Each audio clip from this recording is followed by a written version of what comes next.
dark times. Hi, welcome to the ECN universe. Ever since you know who came back to office on January 20th, yeah, everything's falling apart. And I have a list because it's a lot to memorize. Dodge, federal agencies being forced to downsize, ICE raids, concentration camps being built up, student loan debt payments no longer income-based, the job market sucks, grocery prices are still up, don't forget tariffs. Also, the big beautiful bill, actually it's the big ugly bill, passed is now into law. SNAP benefits and healthcare are going to go away for millions of people. And let's not forget the Epstein list, the atrocities in Gaza, Haiti, the Congo, Sudan. I'm not going to lie, it is easy to lose hope, especially if you, like me, live in the United States and you live paycheck to paycheck.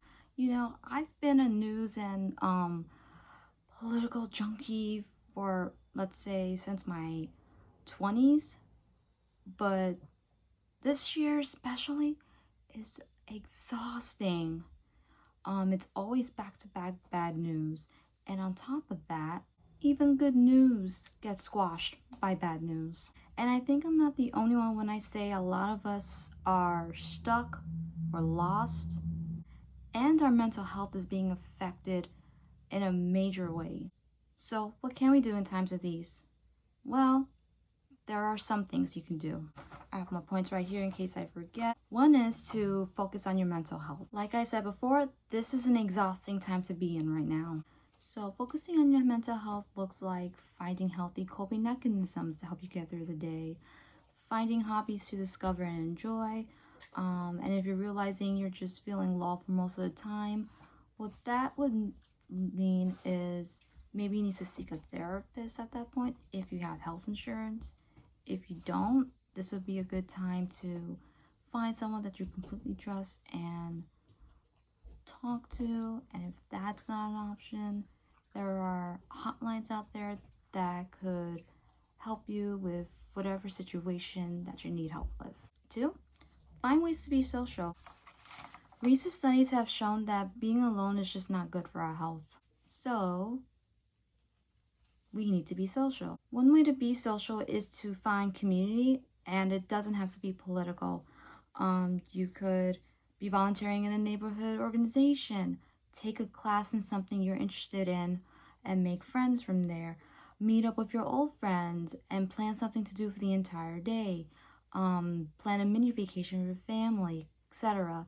There are plenty of ways to be social, but the fact is you're out there, you're being social, and you're spending time with people that you care about. 3, limit your consumption of the news. While it is important to be updated on what's going on, turning on the TV, watching MSNBC, although I think they're going to be MS Now from what I heard. But anyways, turning on the TV, watching the news the entire day to see if something's going to happen, or to literally consume back-to-back bad news stories. First off, stop. Second, go outside. Third, touch some grass. 3, come back inside to watch some lighthearted movies. And lastly, go outside again.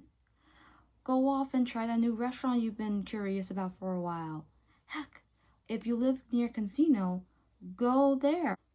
4 is plan accordingly to your finances. So I recommend putting aside $20, $30 weekly in some sort of savings account that can act like an emergency fund. And the reason why I would recommend this is because, you know, God forbid something were to happen, whether it be, you know, an unexpected house fire, a roof on your leak, or these are the times that we're living in, ICE picked up your relative, but turns out they're actually a US citizen, and now you gotta cough up money to pay up all the legal fees. It's there in case you need the extra cash for emergencies like that. Any other help you need in this area, you could check to see if your local bank has financial literacy classes. They're usually free. and check to see if your library has any events that are dedicated to financial literacy, or ask a librarian there for any literature that can help you get your feet when it comes to planning your finances and budgeting and all of that.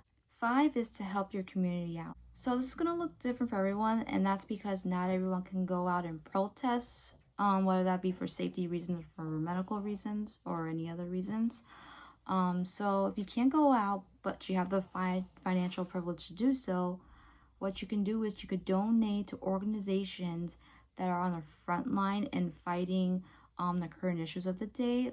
You could also donate to your local stations that are being affected by NPR and PBS being gutted. Now, if you're financially struggling and you can't go out, this is where digital activism comes in. So that would mean liking, sharing, commenting, reposting important posts that amplify local voices, local activists that are on the front line, and even local organizations that are doing the work that not a lot of people know about, but it's work that is necessary. 7, find ways to be sustainable. It's no secret that we're in the climate crisis and that microplastics and forever chemicals are a huge concern.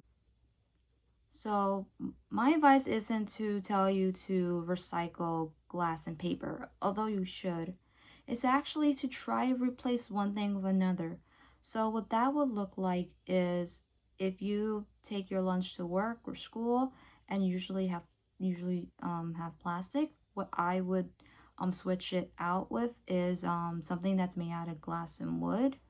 That's one thing. Another thing, I would try to transition myself out of using ChatGPT.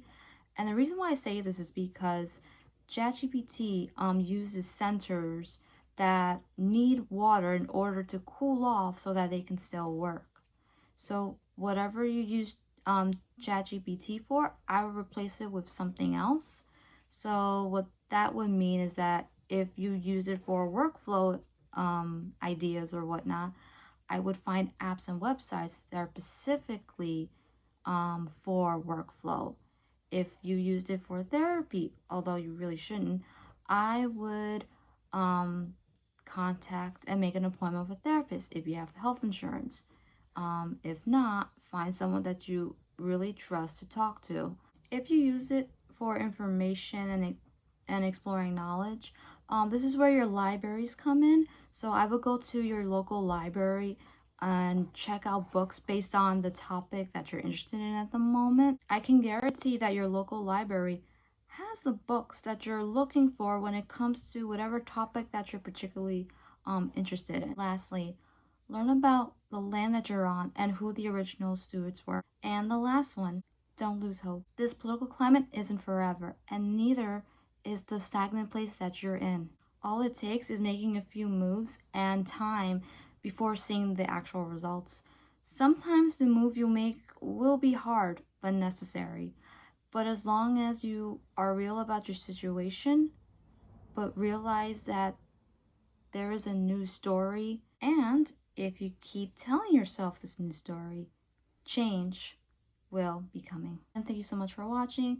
Please be sure to like, comment, share, and subscribe. And don't forget to be kind to yourself and others.